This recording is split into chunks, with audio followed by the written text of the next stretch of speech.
Hi, dear brothers and sisters in Christ. Let us dive into the Word.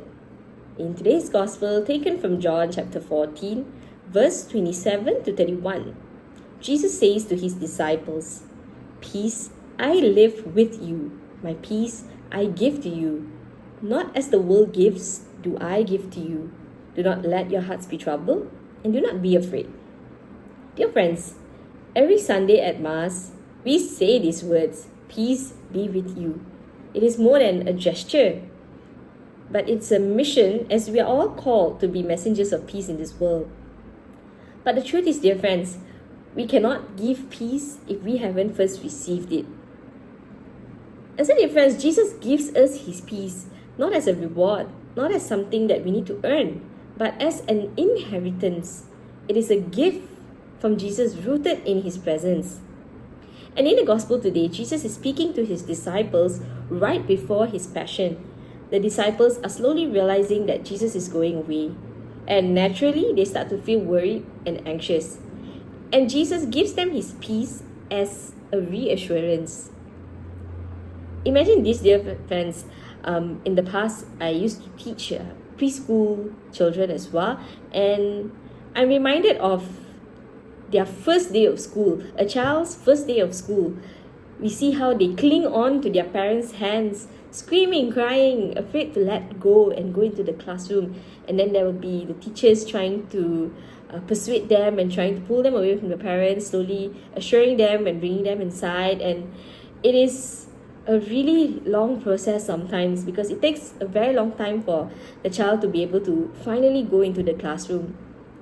And when they actually do, sometimes you can see the door closing and you can hear them screaming and crying. And as parents, it is a painful process sometimes that we have to go through.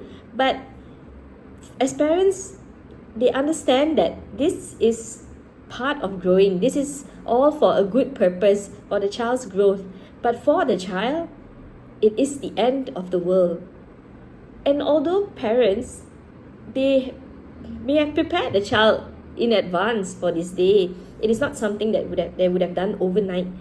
They would have spoken to them and reassured them way in advance. This is to gain their trust. And this is what Jesus was doing here as well.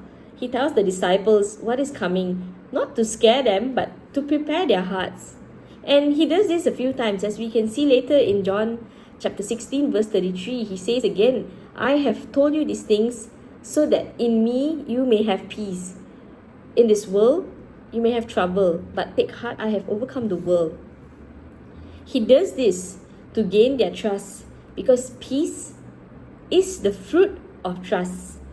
And that is the kind of peace that Jesus gives, not as an escape, not an ease, but presence. His peace in the middle of all the uncertainty. And that is the peace that we are meant to carry into this broken world, dear brothers and sisters. And I was just having this conversation with my brother the other day, where we were just talking about how we live in a world where every day seems to bring some bad news, whether it is a war, a crisis, a tragedy somewhere. There is always something out there that threatens to steal our peace. And this is the world that we live in. Every single one of us go through pain, go through suffering, go through sorrow and some sort of brokenness in their lives. And this is why we are called to receive this peace first from Jesus and bring this peace to others.